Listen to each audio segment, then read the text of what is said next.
Good morning, ladies and gentlemen.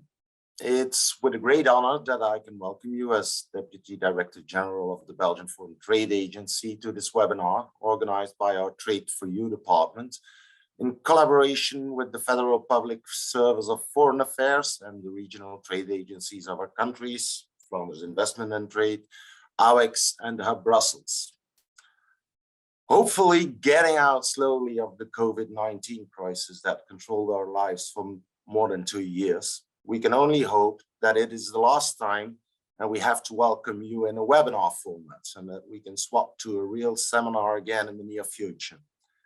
However, I think we can all say that the unfolding events that started on February 24th with the invasion of Ukraine by Russia brought us right back into a new burning situation. However, as a great Dutch football player that once played in the United States, Johan Cruyff said, every disadvantage brings in advantages. And it's our firm belief that this is also exactly the case nowadays. The transatlantic alliance and its unity stand firmer than ever. And the US and the EU stand again, shoulder to shoulder, as they have always done in dealing with a crisis situation. Indeed, political, cultural, and economic alliances between countries and continents can be compared, and excuse me if I do so, but it can be compared to a marriage. Based on centuries of sympathy, empathy, trust, love, and deeply connected ties, the US and Europe, and thus Belgium, have been tied to one another in a firm way since the liberation from fascism and the implementation of the Marshall Plan following the Second World War. And just like in a marriage, you have the honeymoon years, and after some time, one starts taking it all for granted. The being in love phase shifts to a respect phase, while displaying from time to time some little annoyances or some caricatural points of view. But moreover, other possible partners appear also on the floor, and in a natural way, one sometimes gets lured as if the grass would be greener on the other side. Again, what today's situation shows us is exactly what a couple can experience in marriage. The grass is not always greener on the other side. The tendency of mostly looking eastwards since the start of the 21st century to the far east of Europe and the new promising Asian markets undoubtedly set in and might have neglect us a little bit, continuing also looking to the West. But there's a grounded reason why the ties between the US and Europe are so firm. You can be betrayed by others, which claim that they only do military exercises, but they invade European soil anyway. Or we can be taken advantage of by others who pretend to long for an equal economical relationship, while especially serving their own interest. We're experiencing that right now. And it is therefore the moment that we can realize that there's only one you can really trust, the one you got married to, the one who stood by you for decades, the one you can trust despite some slight differences which might appear in approach or mentality. And today, this is what happens and where we are standing. And it's therefore the perfect moment to bring this back to memory, to highlight the opportunities that the US and the EU offer to one another, and to strengthen the ties. The possibilities, even today, are still huge on both sides. In doing so, we start today with this webinar. And the mere fact that 335 Belgian companies participate show that we are all understanding this message, but it does not end there. In June, an official Belgian economic mission presided by Her Royal Highness Princess Astrid will visit the US with 525 participants and will visit Boston, New York, and Atlanta. It's an excellent timing, only strengthened by the current difficult situation. But coming back to today's event, we will focus on some lesser known and maybe some more unexplored trade and investment opportunities the United States offer.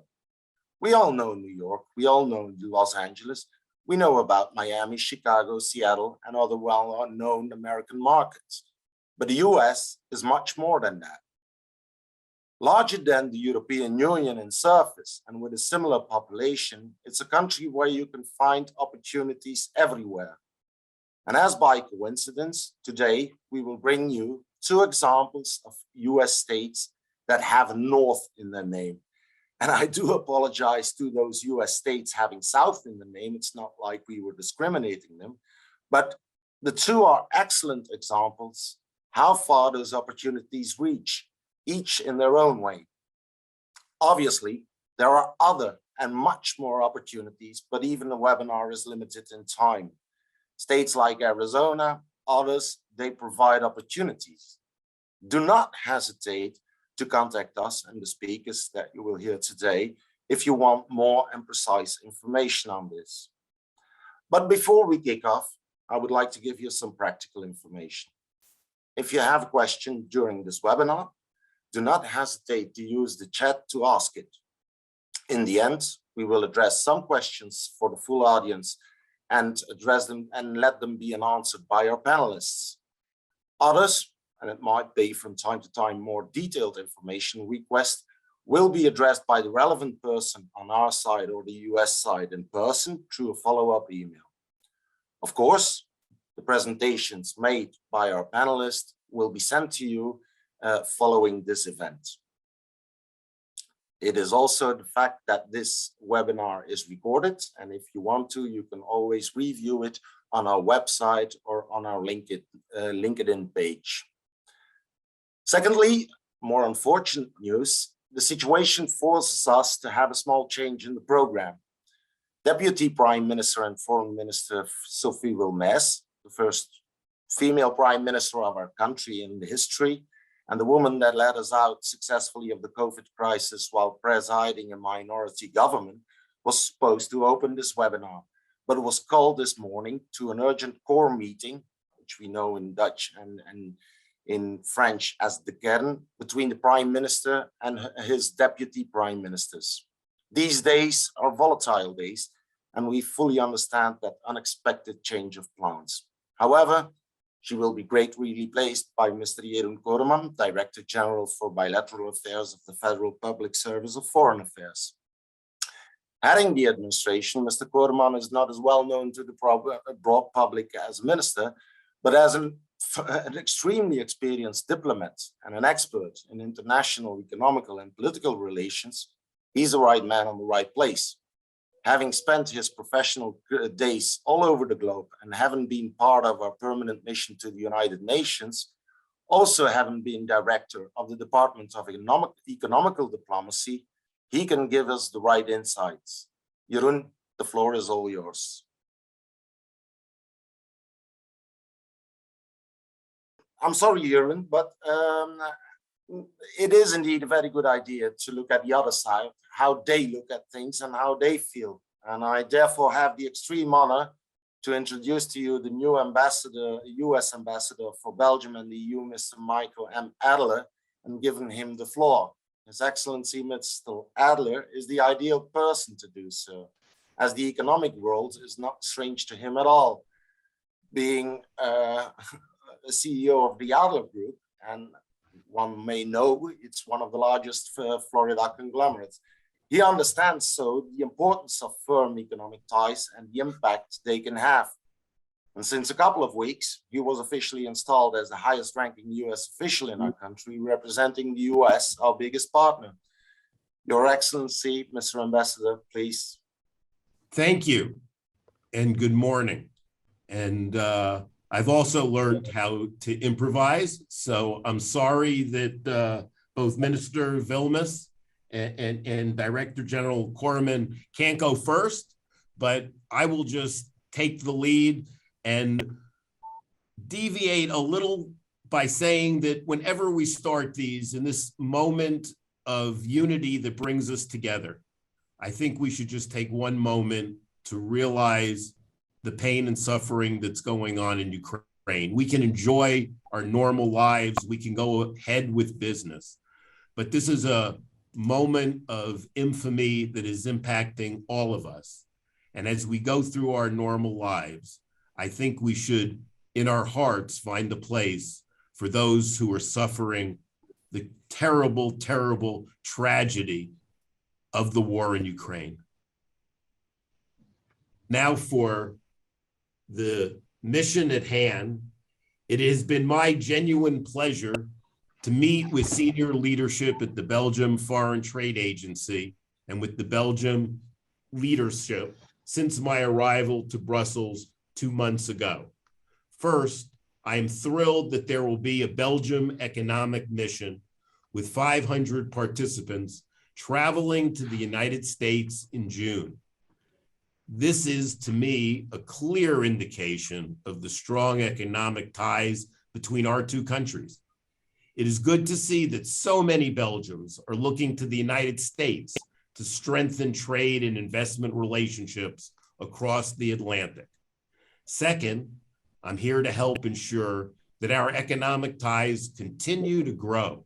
The United States, with a GDP of $20 trillion, remains full of economic opportunities for Belgian businesses and entrepreneurs.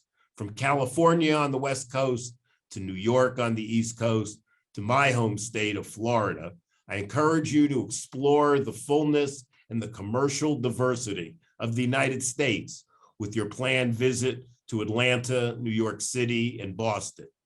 You are certainly on the right track. Belgium and the United States are long-term partners and allies who share a fundamental commitment to democracy, transparency, and open markets. And these values support our bilateral trade flows. I am happy to report that most of the recent FDI figures confirm that the United States remains the preferred destination for business in the world.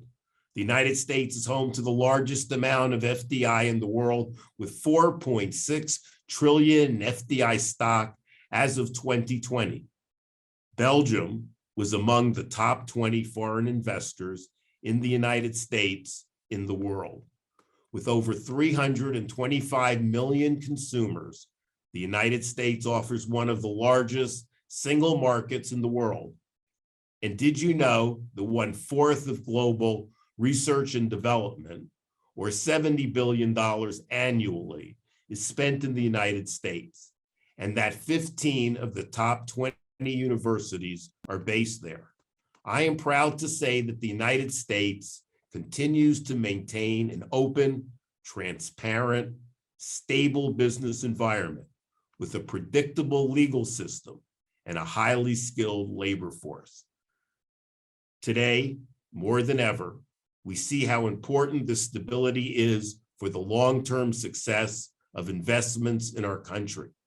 In 2021, the United States topped the Kearney Foreign Direct Investment Confidence Index, and we were #1 in the World Bank's Ease of Doing Business indicators in 2020. As you know, the COVID-19 pandemic and now the Russian invasion of Ukraine have brought challenges to our businesses and our lives.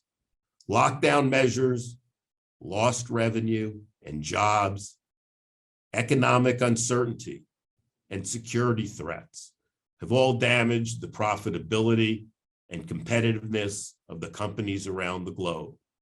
But these events have done little to diminish the strong and enduring relationship between our two countries and our business communities. We both prize innovation, free trade, and free markets. This trade mission is a testament to that shared vision. There's much we can do moving forward. I believe we must now ask ourselves, what more can we do together to ensure we overcome the challenges of today and emerge stronger and more resilient? As I see it, one, Belgian companies should explore new trade and investment opportunities to grow their businesses and diversify operations.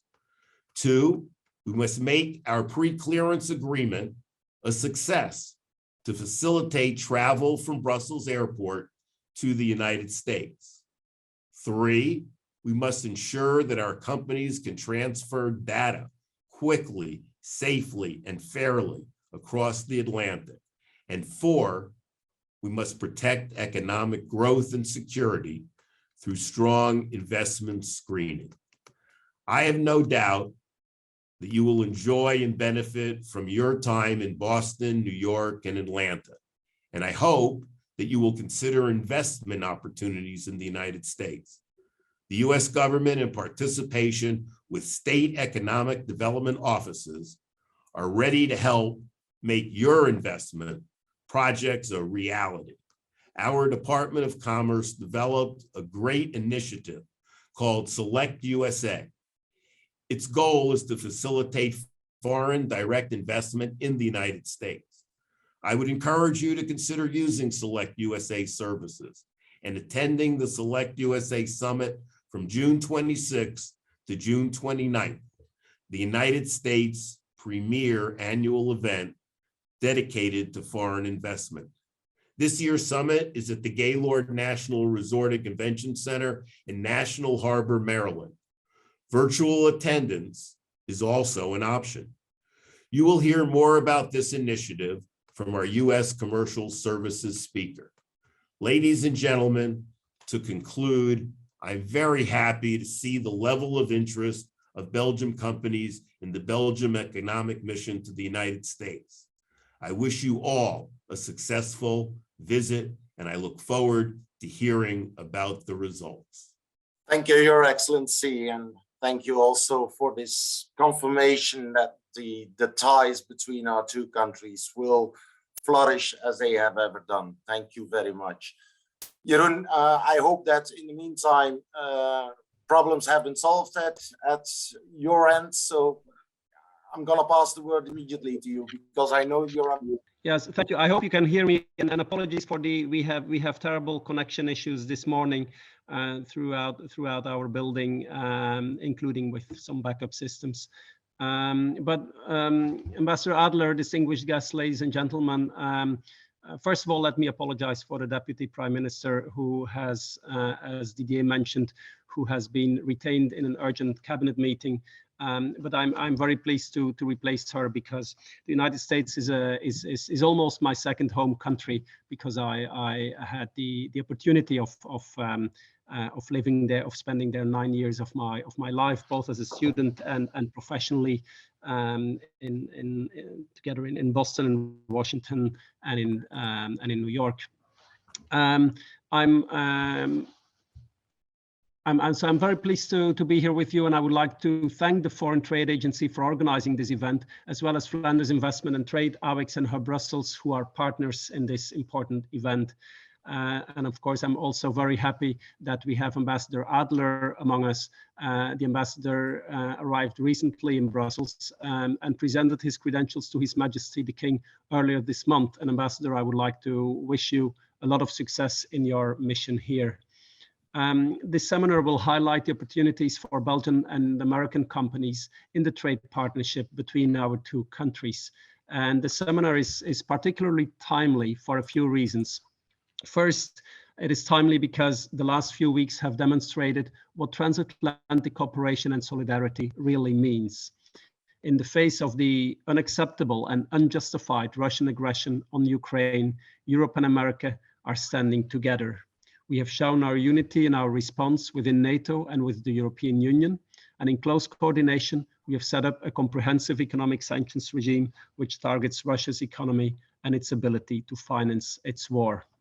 We will keep working together, in particular to counter the effects of the conflict on the energy and commodity markets, which have been significantly affected and will remain in our focus in the coming months. And we realize very well that these effects are also affecting American and Belgian companies very strongly. And in this respect, we welcome the American plans that should be announced later today to release oil from its strategic reserves to mitigate the impact of Russia's invasion in Ukraine on world oil prices. Second, the seminar is timely because we are now ready to leave COVID-19 behind us. After 2 years of the pandemic, during which our face-to-face contacts were unfortunately limited, we are all striving to re-intensify the exchanges between our two countries and to renew our cooperation. On the economic side, the relation is very dense. Ambassador Adler already referred to it. With almost 26 billion euros of Belgian exports to the US and 24 billion euros of imports in 2020, the US is Belgium's most important partner outside of Europe. It is also remarkable that our exports towards the United States have continued to grow, even during the pandemic, a growth of around 5% both in 2020 and 21, after a growth of almost 20% pre-pandemic in 2019. These numbers are important, but they don't tell the entire story. Trade is more than the addition of numbers. It is also meant to contribute to our broader shared objective in innovation, progress, and the well-being of our societies. And in this regard, one sector in particular is worth mentioning, namely the biotech and life science sector. Our two countries are world leaders in this field. This is illustrated by the role that we play together in development and production in record speed of billions of doses of COVID-19 vaccines, with groundbreaking innovation from companies that are fully integrated in our two countries. And I want to be clear, this is not the result of mere luck. For years, we have developed an ecosystem which connects academia, research institutions, incubators, SMEs, and industry leaders. This ecosystem is reinforced by the presence of leading biopharmaceutical companies in Belgium, including large US companies such as Pfizer and Johnson & Johnson, and also more than 300 smaller biotech firms. Belgium now ranks third in biopharmaceutical exports globally, with a total value of 56 billion euros. As of today, the sector employs more than 40,000 people directly and many more indirectly. The federal government has recently announced the Health and Biotech Valley of Tomorrow, which has for objective to reinforce our country's position in this sector. Our excellence in this sector will be showcased in the upcoming Belgian economic mission that will take place to the United States in June, and that Mr. De Baere and Ambassador Adler already referred to. This mission, which will be led by Her Royal Highness Princess Astrid, will be a very important moment in our bilateral trade relation. With more than 500 participants, it will be the largest trade mission ever organized by Belgium in the United States. And I can assure you that Minister Wilmès particularly looks forward to joining you on this occasion. Beside the biotech and life sciences, it will also highlight other sectors such as high technology, artificial intelligence, offshore wind energy, research and innovation, and food and beverages. The places that will be visited will be Atlanta, New York, and Boston, and they have already a well-established Belgian presence. In this webinar today, you will also have the opportunity to look at opportunities in smaller states, such as North Dakota and North Carolina.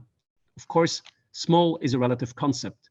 These states are indeed bigger in size than Belgium, and North Carolina has a GDP similar to Belgium's.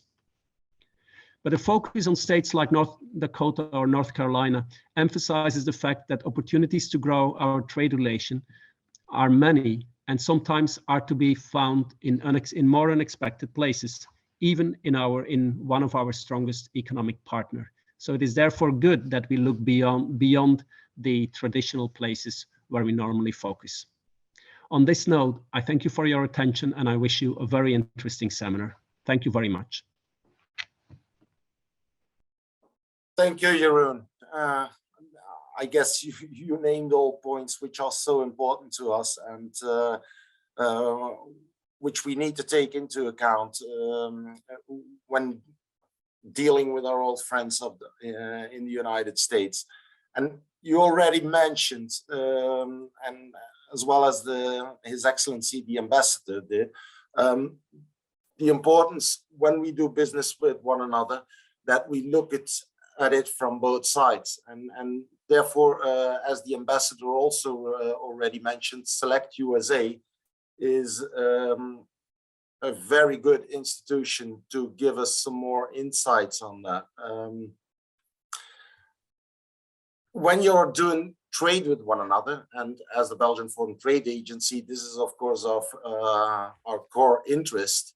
One can also look how you integrate the two businesses with one another. It can be interesting to have an investment in the United States. It's not always easy for our companies to decide whether they go for simply export by container or whether there should be a hub in the United States. We will have the example of two US states that offer perfect possibilities for that, but I think that the story is much more. And Karel Vantomme is, I think, the best person to inform us more about those opportunities and to give us a full insight what is possible for Belgian companies and how that the US government can help from a federal level, and maybe given some more details on how this works in combination. We all know, as Belgians, we know how it works between the federal government and federated governments. But Karel, I give the floor to you because I think you're the person who can give us greater insights how to tackle on in approaching the US markets. Didier, thank you very much for the introduction. It is true, trade has different angles and it all starts somewhere, and often it starts with export. So we do understand that. Of course, Select USA, I will inform you on Select USA directly. So thank you very much. Thank you also very much, North Carolina and North Dakota, to shed some light on the diversity the US has to offer. Also, thank you very much, Mr. Cooreman and Mr. Ambassador, for the great introductions. And last but not least, thank you also, dear guests, for attending and especially for your time. I will try to make efficient use of it.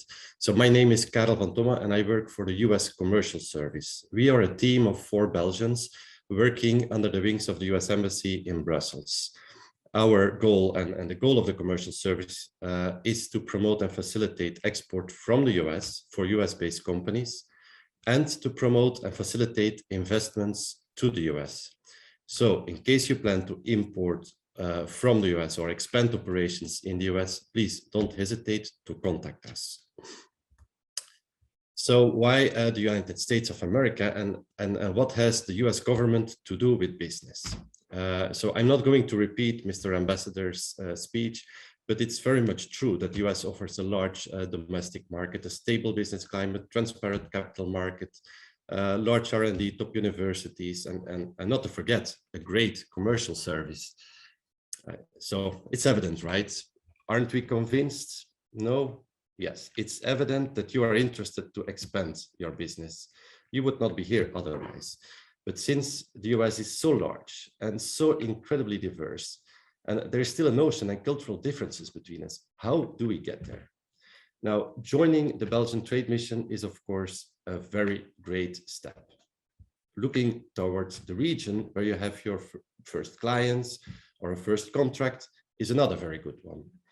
But the step that I, of course, recommend is to use Select USA. And therefore, I will explain you what Select USA is and what it has to offer. So, next slide. What is Select USA? I dare not to ask this question if anybody knows it. I hope anybody knows it, and otherwise, I guess it's a best kept secret. Select USA is the only federal level program that is dedicated to facilitate high impact business investments in the United States. So Select USA serves investors and companies with existing operations in the US or those that plan to enter the US markets because they already export and they like to be closer to their clients, for example, or whatever reason. Select USA also serves economic development organizations at the states and regional and local levels. And there are a lot, 50 states and more than several regions in each of the states. So our goal and the goal of Select USA is not only to get you to the US instead of China or anywhere else in the world. And our goal is to provide you with unbiased and objective information. Our goal is to maximize the chances for a successful settlement in the US, because your success In the end, is our success, and your success contributes to the welfare of the US society. So I have to say sorry to Archibald and sorry, Drew. I am not going to tell the audience that North Carolina or North Dakota or any other state for that matter is the place to be. No, Select USA is giving the audience, business, the tools and the information to make up their own minds. And when you made up your mind, dear audience, and you do want to go to North Dakota, we will of course fully support you and connect you to the appropriate contacts. Select USA operates as a geographically neutral single window at the federal level for companies who are interested to expand and invest in the US. So I hope this made it clear what Select USA is, what it stands for, and what we want to see accomplished. But now, how do we, wait, I have to change my slides. I'm very sorry, I forget. So how do we offer all this information? Where do we start?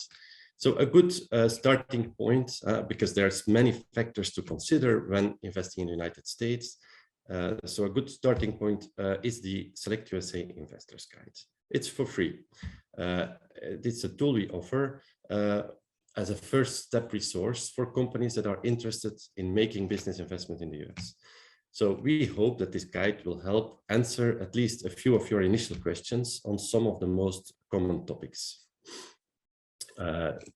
So to provide guidance on these topics, several chapters have been written by service providers, qualified service providers who regularly work with investors, and they have drafted these topics. So if you are interested in receiving this investor guide, please contact me, or you can download it from the Select USA website as indicated on this slide.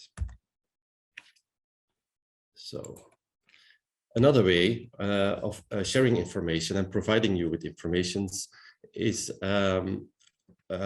for example, the foreign direct investment fact sheets. These are off-the-shelf fact sheets and provide a general information on the basics of your industry in the US. So you have a basic information. Another way of providing you information is through dedicated market research. So we can provide you with dedicated information for your specific individual case, because it's true. Every business, every company has its own case, and every case is different. So there is no common advice to give. It has to be specific to your specific situation. And for this information, we would typically have an intake call with you, and we would then connect you with our Washington-based research team. This team in Washington consists of experts that are using all the official government sources. Typically, the research results in a US location and resources report, and that provides you an overview of the requested parameters of your interests. Imagine you're interested in, let's say, you want to know how many skilled workers of a specific skill are available in one state or in another state. That's typically information we can provide. I mean, any information, anything you ask or anything that you think is important for your business, you can ask us and we will research it and provide you with this objective information. So in that process, Select USA might also help you to connect with the appropriate government or officials at the federal agencies. And there are several: Food and Drug Administration, USDA, Agriculture, APHIS, PTO, Office of Defense. All these contacts we can help you with. And then a next important step, of course, is when you made up your mind, we help you to connect with states and regions of your choice. So you can further and in-depth analyze the best location in a specific region, and eventually, and that's also important, negotiate good landing conditions. So how do we connect you with states and regions? So this can be on an individual basis. Sorry, I have to move on a little bit further. because this has been treated. So we can do this on an individual basis when we have a working relationship, because we provided you with information, we provided you with resources and locations reports, and out of those, after that you say, okay, I want to connect in this, I'm interested in these and these regions. That could be one way, and we connect you individually. Another way to connect you is a bit less formal, more informal, is by organizing several events. So for this, I can already let you know about 2 dates. So the ambassador already indicated the Select USA Summit, which takes place in Washington, June 26 till 29. And another date that you might want to jot down in your agenda is May 18. Then we will have a smaller scale event in Brussels, where you will be able to connect with up to 15 US state representatives and learn more about the US. So let me inform you on the Select USA Summit. So the Select USA Summit is, as the ambassador said, the highest profile event in the United States dedicated to promoting foreign direct investments. This is promoted worldwide. And this year's summit provides exciting opportunities for investors from over the world. And there will be a maximum of representation from economic developers from across the US. So by participating, you will be able to explore showcases from exhibitors. You will be able to meet service providers, industry, learn from industry experts, and also for international tech startups, there is room. Participation will allow you to network with 50 states and territories, with companies from over 80 markets. There will be speakers, government officials, and much more to inform you all about the US. So you will learn from policy industry experts, and you will be able to meet and form valuable partnerships with industry partners from across the United States. Okay, so I have been treating it. So indeed, we have Select USA Tech. So also startup and tech companies have room there. They can apply to pitch. There will be fundraising opportunities and so on. So Select USA Summit is definitely something to keep in mind.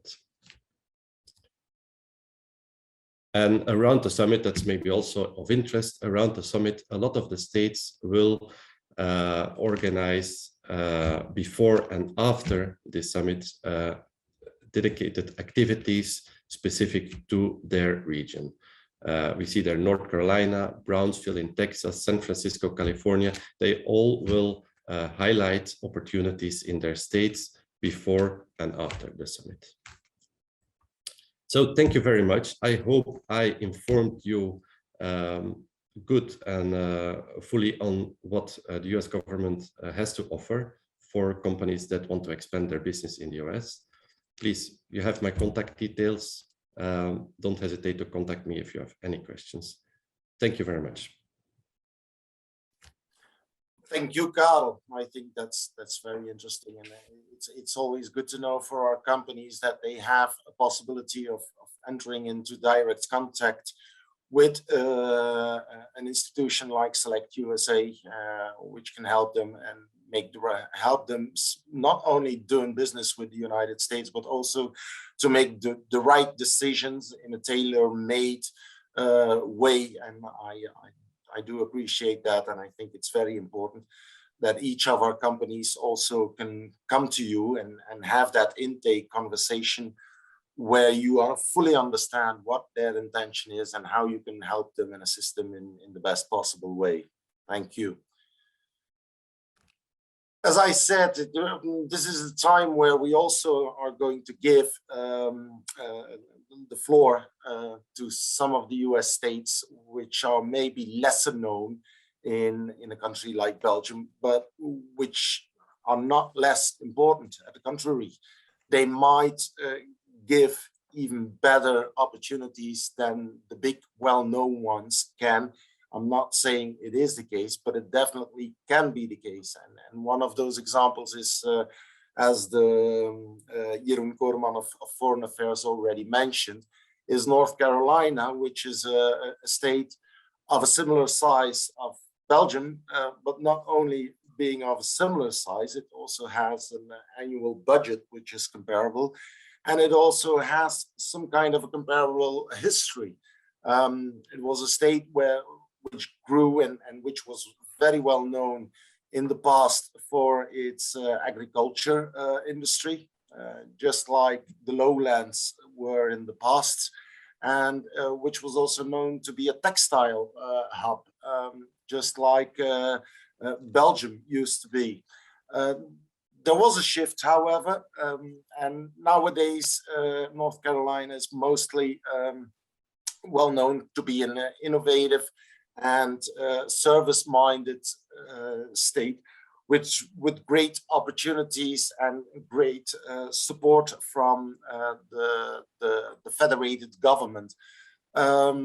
Archibald, I'm going to give the floor to you, as I think that you can give us a better insight and explain the audience why North Carolina has become such, I would say, a new hub and is becoming increasingly important in the US market.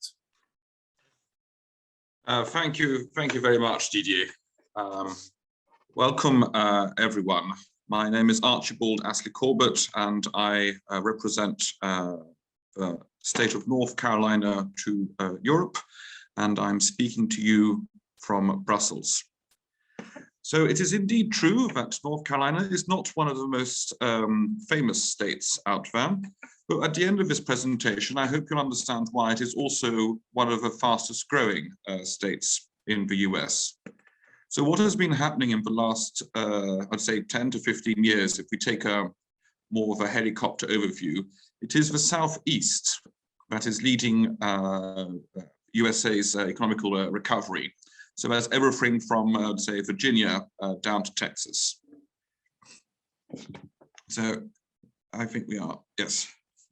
So if we start seeing here the major North Carolina industries, we're going to have IBM, which is in IT, Smithfield, which is agro, it's food, Honda Jet, which is aerospace, GKN, which is pharma, Bank of America, that's finance, Novo Nordisk is also pharma, Siemens, it's IT, and Haynes, which is more on the non-woven side. So if we are to consider what North Carolina is, of course, as previously mentioned, we have about the same size in GDP, and we have just under you when it comes in size of population. We have just under 500,000 manufacturing workers, and then about 300 when it comes to professional workforce. And the thing is, because we are situated, and we'll come to this later on, in the middle of the East Coast, we are within a lot of customers if you consider how far a truck can drive, particularly for those of you who are in the manufacturing side of life. So even though, of course, Karel Vantomme couldn't sort of go out promoting one state over the other, I still think the numbers speak for themselves. So for a couple of years now, we are the best state for business by Forbes. We're number 2 for top state business climate by the Site Selection magazine, and among other things. But of course, we've also got what's considered, let's say, low cost of living. Now, low cost of living is important, particularly if you're going to be producing in manufacturing and you've got employees. There's other parts of the United States where cost of living is a lot higher, as we can see here with New York, which means your workforce is going to be a lot higher. And this is why North Carolina not only has a cheaper cost of living when it comes to hiring people, but on top of that, it can also boast 11 months for playing golf, as the climate is rather clement. For those of you also in the manufacturing world, you must also understand that the cost of electricity, particularly right now, with the cost of energy going up through the roof throughout the world, is also a factor you should be considering.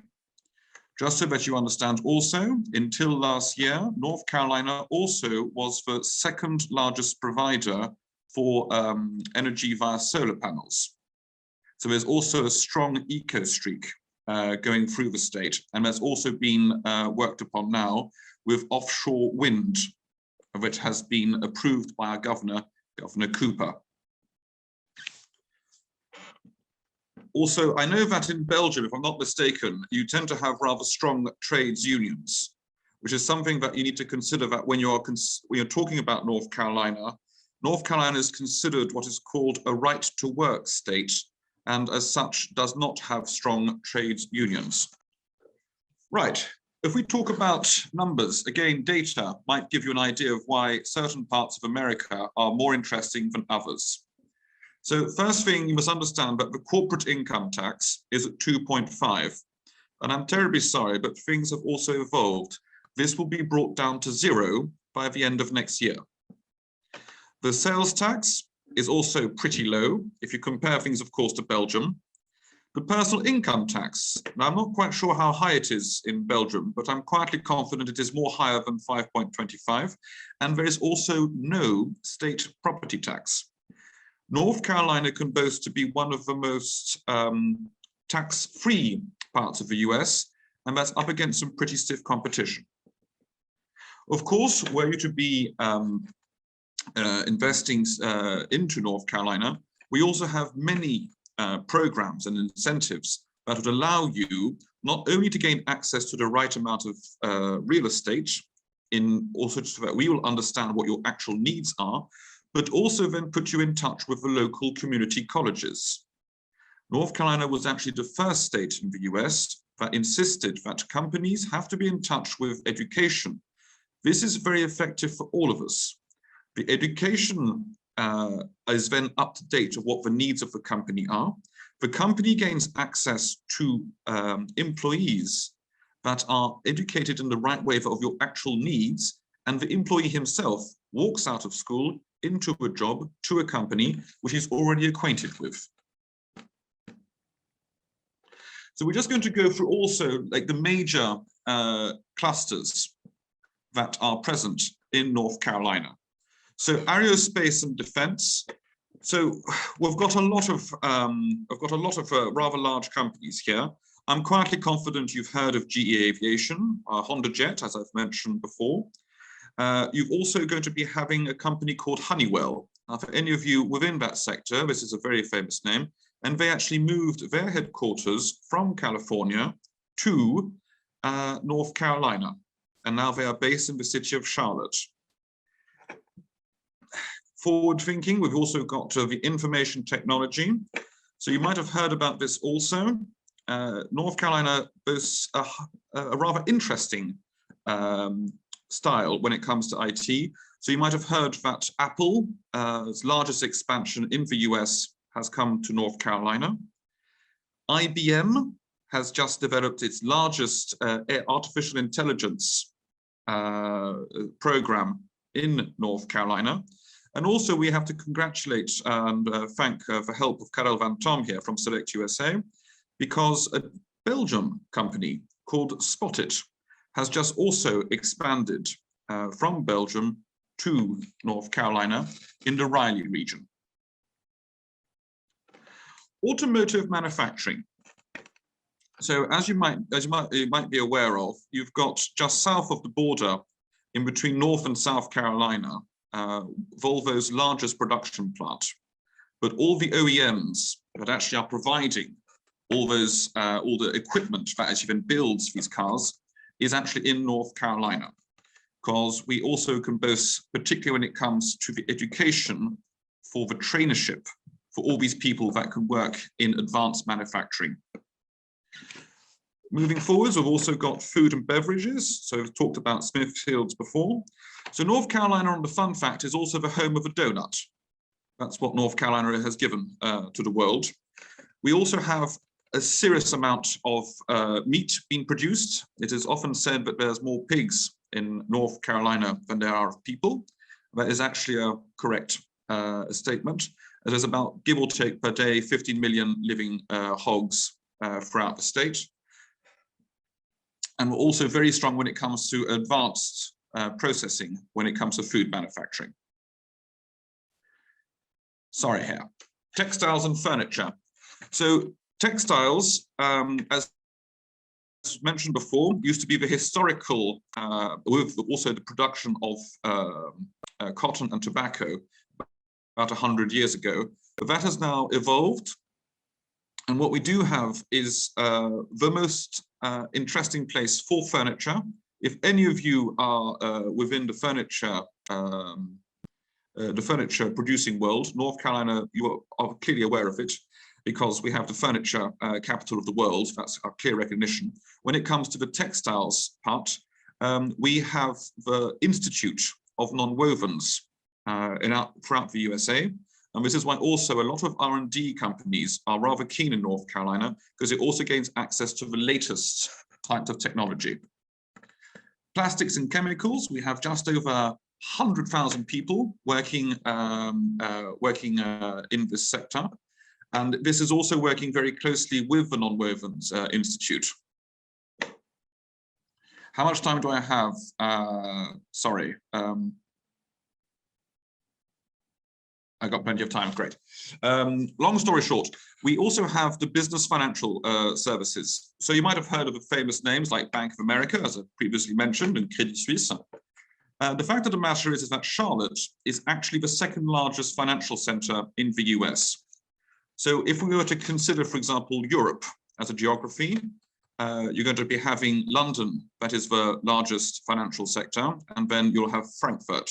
We'll consider that Charlotte is like the local Frankfurt. This is extremely interesting for companies that are in the R&D and are in the earlier stages of their companies, because that also guarantees them easier access to funding, which is something that is very important when understanding how to also enter the US market. Last but not least, we have the life sciences. So as mentioned before, we've got Novo Nordisk, we've also got Johnson & Johnson. We also have the Research Triangle Park.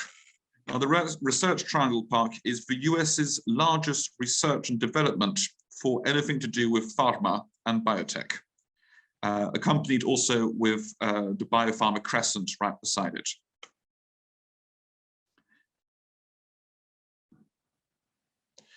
Right, as I mentioned before, the universities.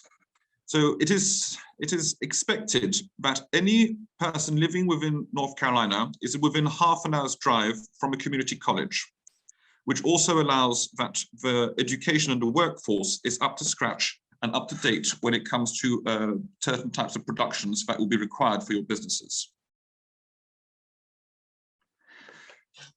The military workforce. So for those of you who are more versed in these subjects, particularly what's happening right now in Ukraine. So North Carolina hosts Fort Bragg and Fort Lafayette. Now this is rather important because this means that on average per annum, you have 20,000 plus personnel that are leaving the military and that are re-entering civilian life. Now, why is this important? I mean, for those of you also in the manufacturing world, a person who can arrive on time and can pass a drug test and can actually execute the required work is something that is not to be underestimated. Also, these are people who usually have got fantastic skills and also serious management skills. Yes, so back to the Research Triangle Park. So it is, as I mentioned before, it's the largest research park in North America. You've got, I would say, any single company that is going to be in pharma, that is going to be crossing the pond over to the USA.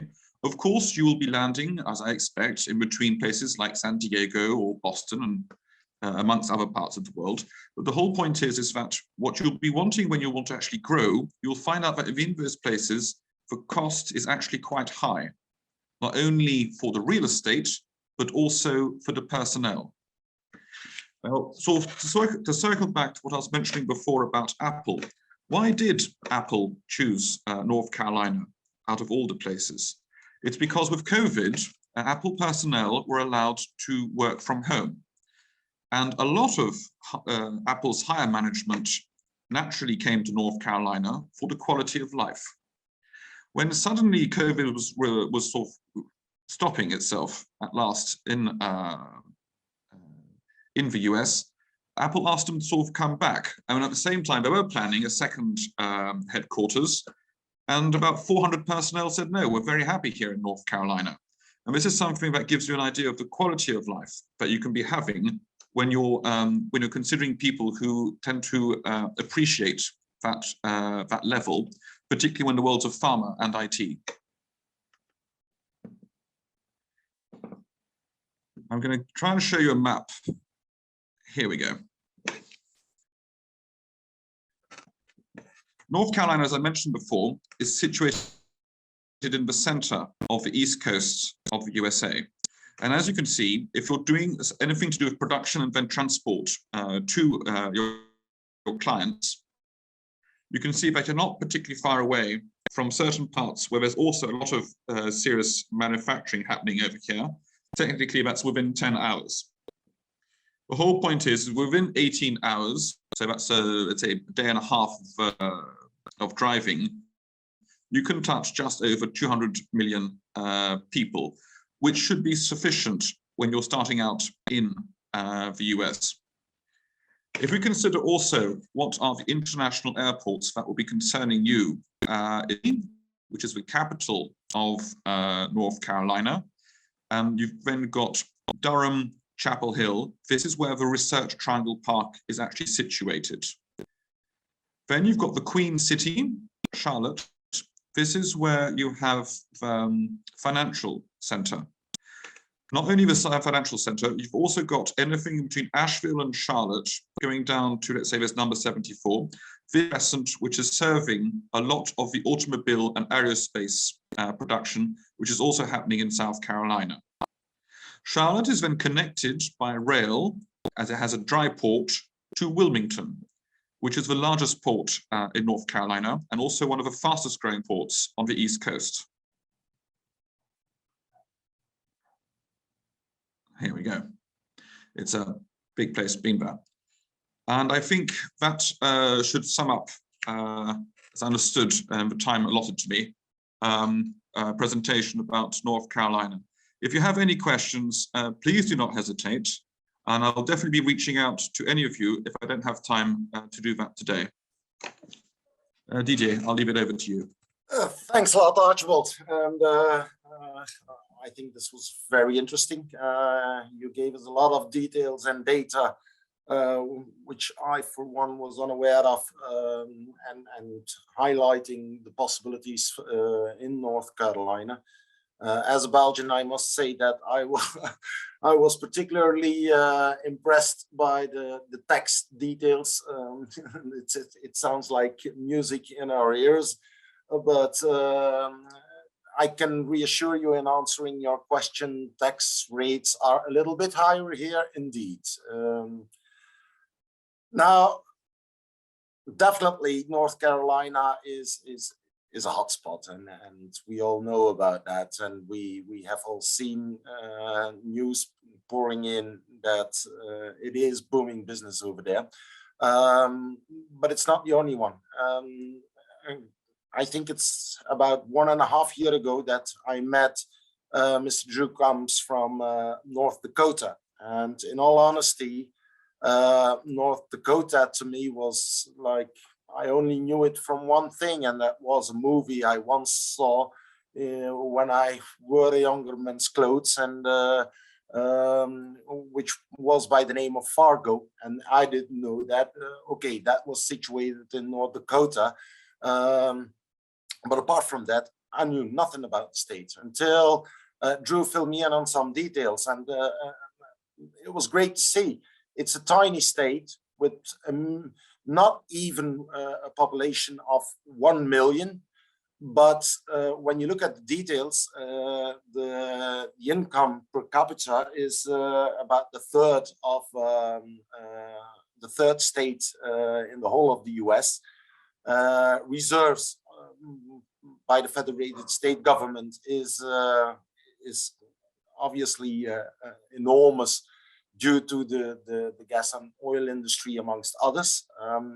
But what struck me especially is that the government of North Dakota is looking at the future, and the government of North Dakota is not sitting on its butt and waiting for mineral and hydrocarbon money to come in, but it's looking at investing. And I was quite impressed by the story that Drew gave me. And Drew, who has lived in Europe, Asia, and the Arab world, and Africa, I believe, who has been a globetrotter.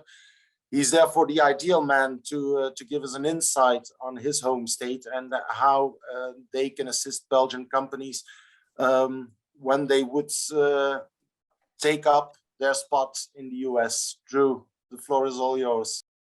Well, hello, and thank you for having me here. It is an honor. So, as mentioned, my name is Drew Combs. I'm the Executive Director of the North Dakota Trade Office.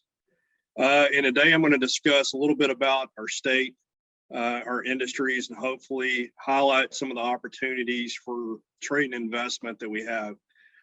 We are open for business, and business is booming here in North Dakota. And throughout this, please keep in mind that we currently have about $30 billion worth of projects that are currently in the queue. So before we dive into the state, let me tell you a little bit about my organization and what we do. And a theme you're going to notice throughout the presentation is that we do things a little bit different than most US states. Our office is no different. We are technically not a government department. Rather, we are a nonprofit public-private partnership.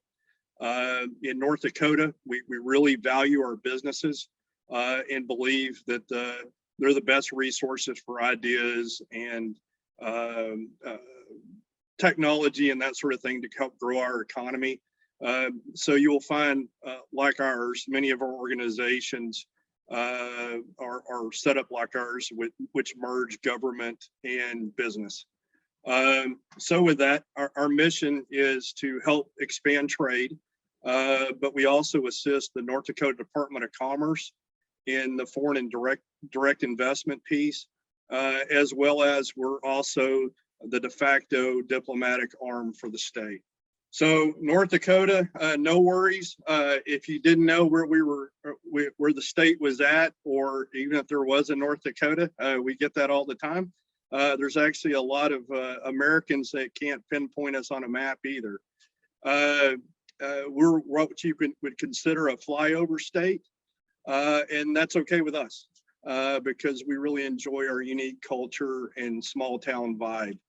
But if you're a business person and you're looking for a great place to conduct business and you overlooked us, I got to use a phrase from the movie Pretty Woman, you made a huge mistake.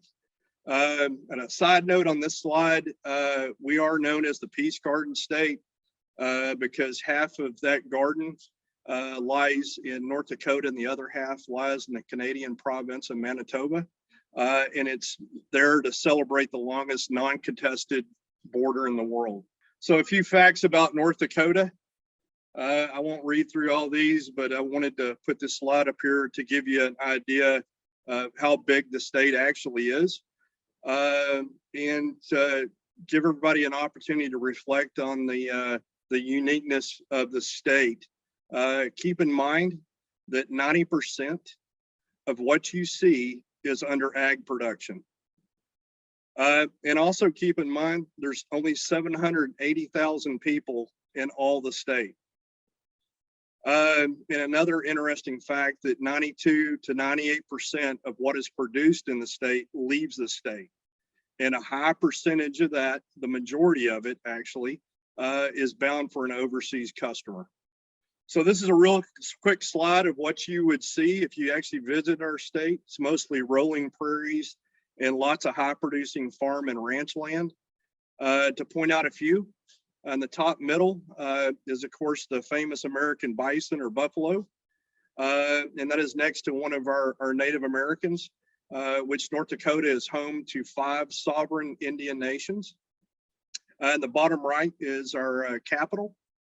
And on the far right is one of our more famous residents, Teddy Roosevelt, who famously said that he wouldn't have been president if it wasn't for his time in North Dakota. You'll also notice that these pictures were all taken in the spring, summer, and fall.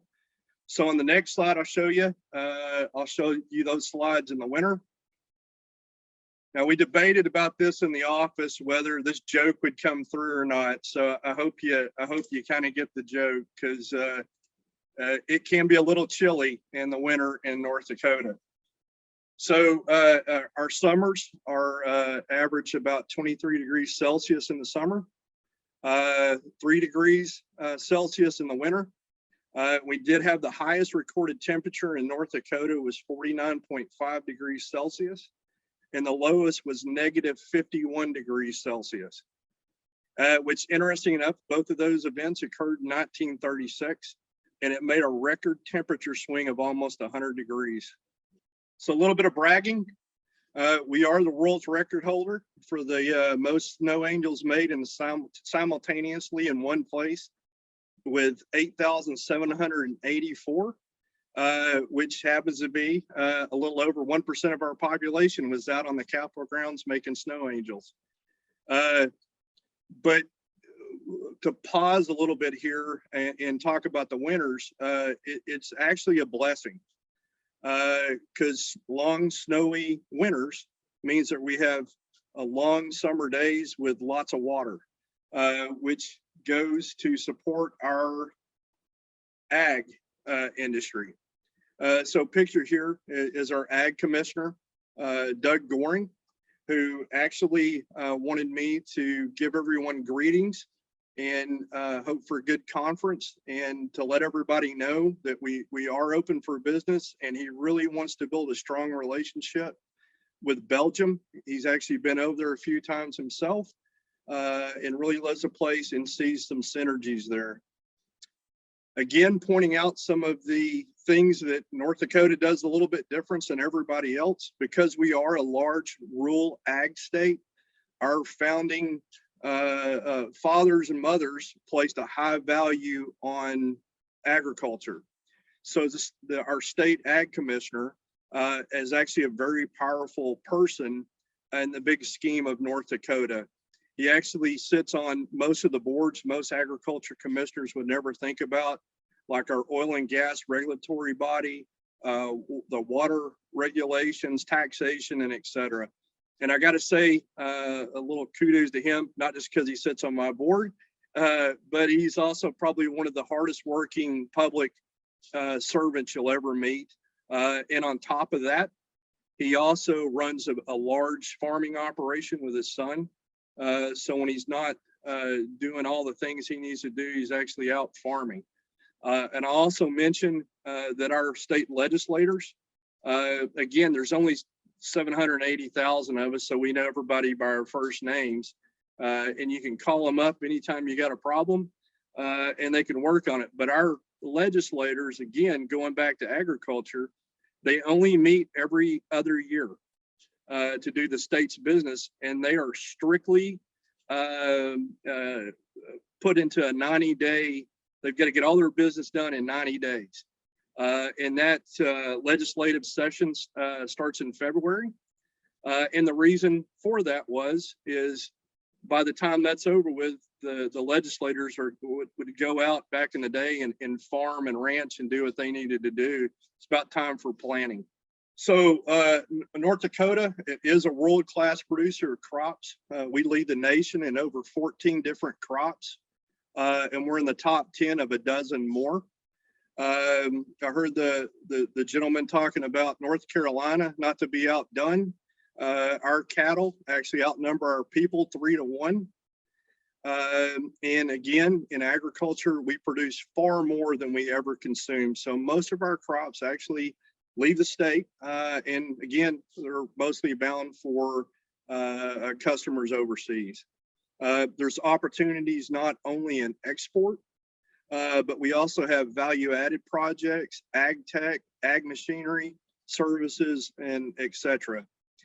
Farm machinery is by far one of our top exporters, or exports. We produce specialty farm machinery and have partnership with some of the major dealerships. Unfortunately, some of our biggest clients are in Eastern Europe, Russia and Ukraine. We have similar types of climate and terrain and that sort of thing. So we're kind of seeing how that goes. We actually had machinery that was inbound. They got held up, but we're still willing to partner with those folks and hope the best for them. So we own our own mill. So we're the only state in the country that owns our own mill, which also happens to be the largest mill in the United States. Back in the 1920s, our farmers and elected officials got really tired of the high prices. And there were some issues, and they didn't have enough processing and a lack of facilities. So we basically just built our own. It's going to celebrate its 100th year in operation this year, and it's one of our pride and joys. So this is a artist rendition of the Grand Farm. That is an artist did that, but the Grand Farm is actually operating. And what the Grand Farm is a project that is designed to solve agricultural problems with technology. It is gearing up to be the first fully autonomous farm in the world.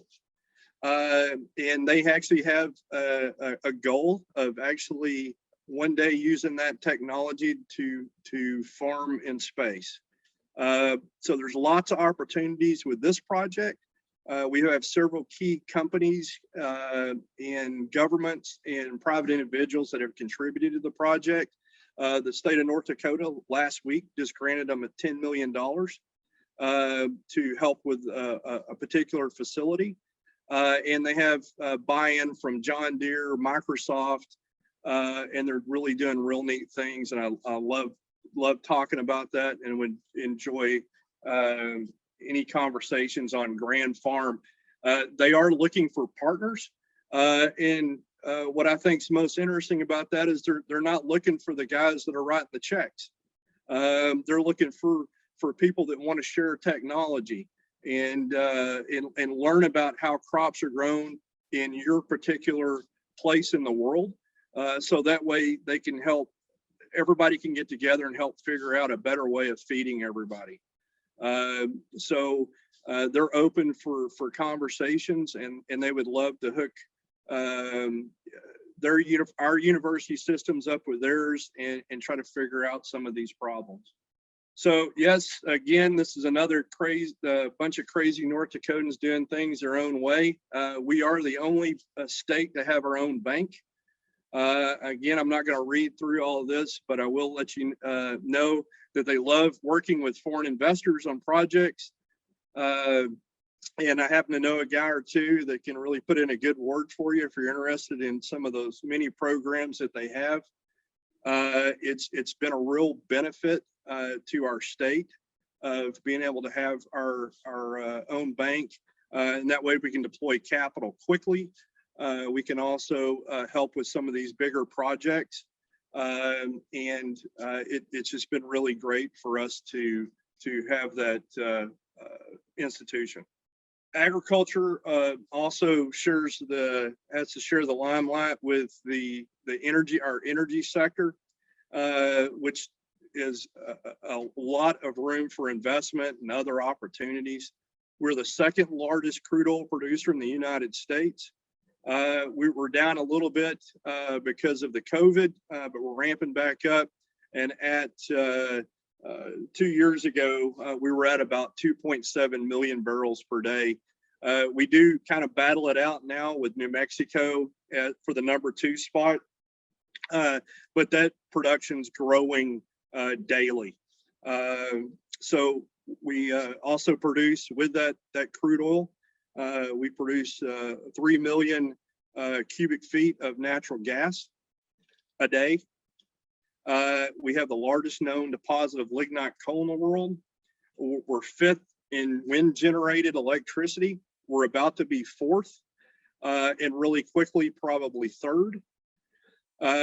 We're in the top 10 of ethanol production. Again, that's another number that's going to be increasing as well. We have several planned biorefineries. Right now, we have one that's operating.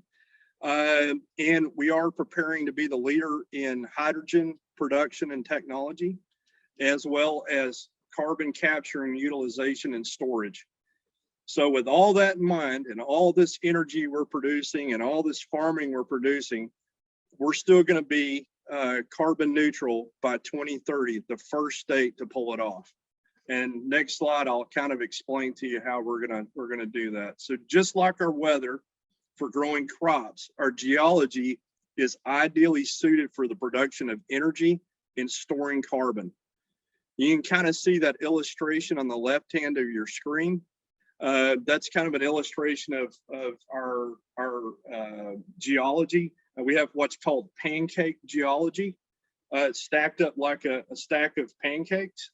And in various of those layers, they can produce oil and gas, water, other minerals. But there's some formations in there that is ideally suited for the storage of carbon. So we do plan on taking advantage of that. And we're gearing up to be what we're referring to, and I really wish they would come up with a better name for me to sell. The carbon sink of the upper Midwest. We're actually going to be taking other states' carbon. The scientists at some of our top institutions have projected that we have enough storage capacity, and really think about this one. We have enough storage capacity for carbon in North Dakota to handle all that is produced in the world for 5 years, or 50 years for all the carbon that is produced in the United States. So we have projects underway to take advantage of that boon, as well as our formations and our natural gas. It also leads to a great emphasis on producing hydrogen.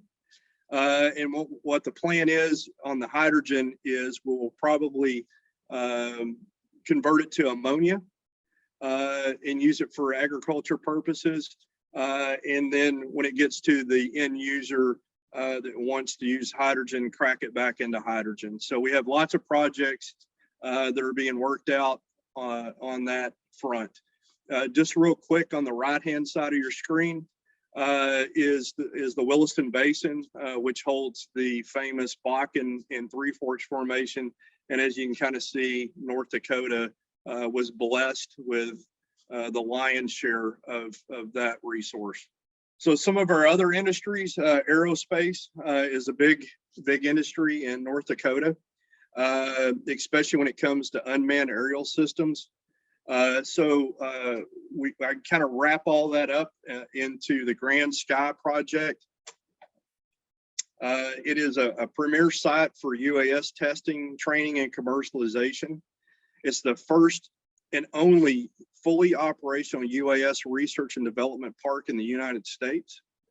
We have a partnership with the US Air Force, other state agencies and federal agencies, and several of the top aerospace firms. We're the first site to receive regulatory approval to host commercial beyond visual line of sight flights. And that's a real important factor, especially when you're testing some of these larger UAS systems in a commercial purpose. So basically what that means is you don't have to have a chaser plane or somebody on the ground that's actually watching that aircraft work. So it's been a real big boon for us getting these big aviation companies to come and test their equipment out. With a sense of pride, we did host the first transatlantic flight of a UAS. It was actually originated from North Dakota. It flew over to the UK. And they're researching uses in agriculture, energy, and other commercial applications. So some of our other industries, of course, information technology, we've got this burgeoning tech corridor on the eastern side of the state. We are home to this Microsoft's second largest campus in the world. And there's a reason for that. It's our governor. He's a tech guy. He actually started his company in the 80s, then sold it to Microsoft for a few billion, and then became an executive for Microsoft. So tech is a big push in the state. And again, we're really focused on UAS technology as well as ag tech. That's kind of where all this IT energy is going. IT has increased 27% in 2 years, and it adds $3 billion per year to the state's GDP. We're also home to the Plug and Play's Ag Tech division. And Plug and Play, for those that don't know, that's probably the world's largest tech accelerator in the world. They came out, thought, hey, North Dakota's perfect for ag tech, and set up shop here.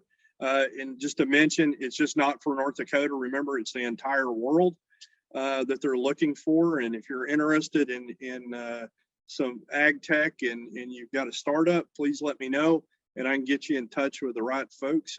They've got money ready to help out.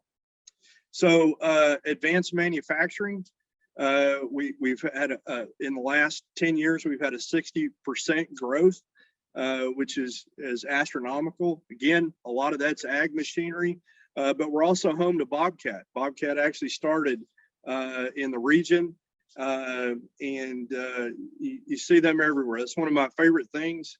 It was mentioned that I've traveled all over the world. It's one of my favorite things to find a Bobcat on the street or a work crew and go over and rub the serial number, the dirt off the serial number, and see North Dakota on that serial number.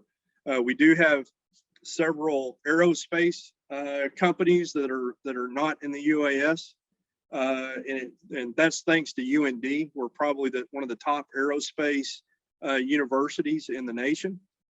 And we've got a kind of a burgeoning medical corridor opening up as well. And really proud of Aldeveron. Aldeveron is a company that was founded in 1998, and it was basically two college graduates in their garage. They work with plasmid DNA, mRNA, and recombinant proteins. And there's a really good chance if you had your COVID vaccine, you've used some of their products. So right now, that company again started in 1998 with two guys. They now have 600 employees, and they were recently bought out for $9.6 billion. So I know I went over that kind of fast, and there's so much to cover. Again, North Dakota, is my favorite subject, and I know I talk kind of fast, but I wanted to leave some time for questions and answers. So please feel free to contact me at any time. And again, thank you for having me on here. No, thank you, Drew. And I owe you an apology because I made you get up in the middle of the night to attend this meeting, because our Vice Deputy Prime Minister, Ms. Wilmès, was absolutely not in the possibility to participate in the afternoon due to the fact that she had an urgent meeting in the European Parliament. But now I had to see that she wasn't able to make it in the morning either. So I actually woke you up for nothing. Not for nothing, but a little bit too early. Let me put it this way. No, thank you. I think it was loud and clear, and it was a very interesting a presentation on a state which definitely a lot of people do not know everything about, let alone anything. But it's good to see what the possibilities are and what the intention and the big value of a state like North Dakota is, because it gives different insights, and I think that was the intention of the current webinar. I do have one particular question for you, and because it's particularly for you, I'm going to shoot it straight. I must say I was quite impressed also, even if it was an artist impression, but by that grand farm idea. And one question of the audience was, how do we get in contact and how can we learn more about it? Can you provide some details on that? Sure. If they contact me, I can send you some more information, and I can also get you in contact with the Grand Farm guys. Again, it's one of the benefits of having a small state. We work together with everybody, and I know those guys quite well. So just contact me, and I can get all that information. They do have a working farm right now. It just is a bunch of fields, so I didn't want to show that, but it's really neat to see the robots going up and down and the UAS is flying over. So, and again, they're expanding rapidly, so they're actually moving to a new farm, so there's going to be 2 of them actually. Okay, I guess that answers the question, and it's okay. So if I share your email address to, or how do we work best? Absolutely, you can share my email, phone call. I take phone calls all hours of the night, so it's not a big deal. Yeah, I'm gonna take into account your help, Drew. So but okay, we will share, and of course, once again, the presentations, it was also a question. The presentations made by the panelists will be shared with the participants to this webinar, and I saw that in most of them, straightforward contact details were put on the presentation in the last slide. So that should be no problem whatsoever. Now, opening up to our other panelists, because we had some more questions. There was also a question, if I have some innovative product, the exact example was new innovative screw compressors. How do I reach out if I want to partner up, if I want to see what the possibilities are? Maybe that's a question which is a little bit more directed to Karel, but it can be answered by any one of you. How could I look whether there's an interest in one particular state or in the US in general? Where do I start? I think that is a little bit of the question. How do I reach out to see whether there's an interest, and how do we take it on from there? Is there any comment from your side how people should do that? Hi. In my opinion, as a Belgian company, you have very good trade representatives in the US, both from Flanders Investment and Trade or ABH-ACE or Brussels Hub, depending from where your company is located. And they are very well represented in the US, and we maintain good contacts. We are in good contact with them. So I would suggest, as a first step, contact the trade representatives from your region, because they will be your first call, especially if you don't have any ongoing export, or if you don't have any sales yet in the US. That would be your first point of contact. Of course, if you intend to expand your business and let's say set up a first sales office or set up a first production, or then of course you're welcome to contact Select USA, to contact me, and we can work from there to understand your specific business case and to see how we can help you further. I hope this answers the question. Absolutely. Thanks a lot, Karel. No, I do think I'm looking whether we have any other question. As we are perfectly in time. So thanks to all of the speakers present. The intention was to have a webinar of 1.5 hours. It's 11:32 our time, so that's perfect, which gives us a little bit room for any additional precise question. Another question that people asked me whether it was still possible, and I will be the one to answer that one, whether it was still possible to register for the economic mission to the USA. No, unfortunately, that registration period has elapsed now. For the future, if there is an interest in whatever Belgian economic mission which will be organized, do not hesitate to consult our own website, which is www.abh-ace.be. I put it in the chat also, but you can also, as Karel already mentioned, also contact directly, because they are doing the registration for our companies, the regional agencies. If you're a Flanders company, please consult the website of Flanders Investment and Trade. If you want to register for a Belgian economic mission, it's through them. If you're from the Walloon part of Belgium, you have to contact AWEX. And if you're a Brussels company, you have to do it through Hub Brussels. There are economic missions coming up, which are already known to Japan, Senegal, and Australia for 2020. Japan is still in 2022. Senegal and Australia will be for 2023. So if there's an interest, do consult the websites of our regional agencies. All necessary information how to register for those missions is available on those websites. So I do not see immediately a direct question. I had another one, but I see it has been answered in the meantime.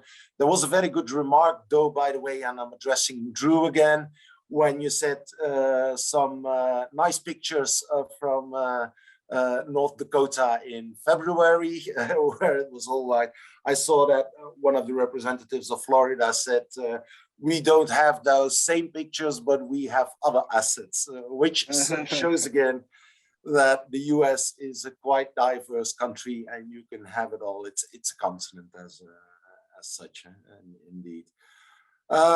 Having no precise or direct questions left over anymore, please, first of all, let me thank the audience for participating to this. And secondly, a very warm thank you for you panelists.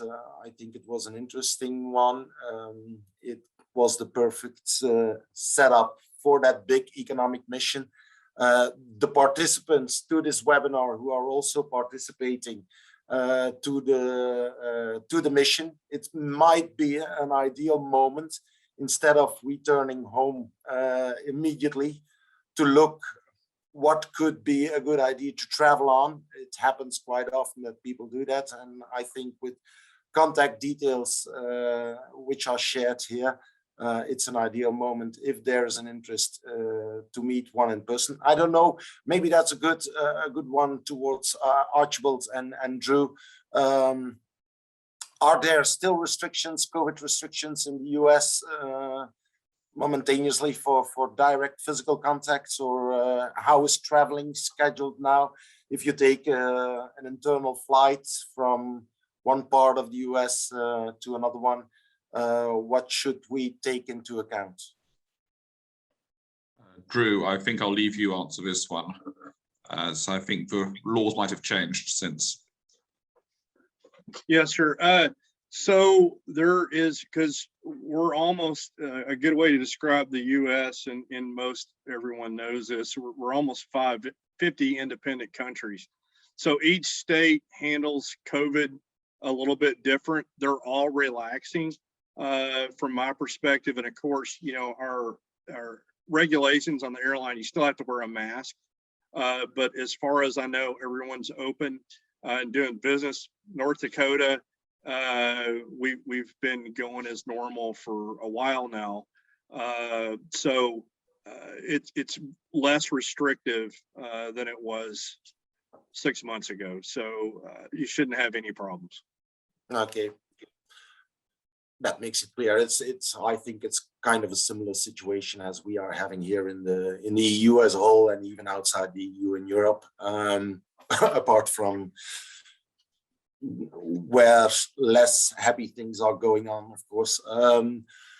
Now, this brings us to the end, and once again, thanks to you all. It is It was an honor to have you all, and I'm going to close down the webinar. Stay focused when coming or being interested in our activities. Do consult our website, do consult the websites of the regional agencies. Good to know that there's something like Select USA, which can help you in doing business and investing in the United States.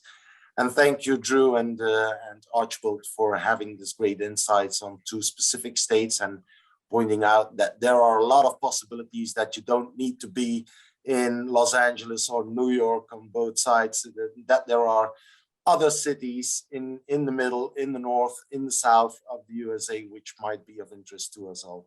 Thank you all and have a nice day.